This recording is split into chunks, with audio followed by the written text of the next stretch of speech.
Welcome to my channel, TaskMint. This channel is for students, job seekers, office employees, beginners in computers. Please like, comment, share, and subscribe for more updates. Learn how to transpose data in Excel.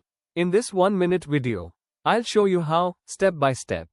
What is data transpose? Data transpose is swapping its rows and columns, so that the rows become columns and the columns become rows.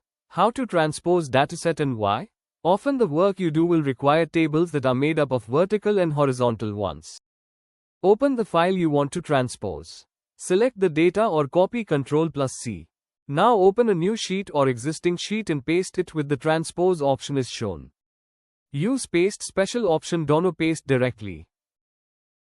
Now open a new sheet, then right-click, select paste special option and select the transpose option. Now the data is transposed. Thanks for watching. Please subscribe, like, share.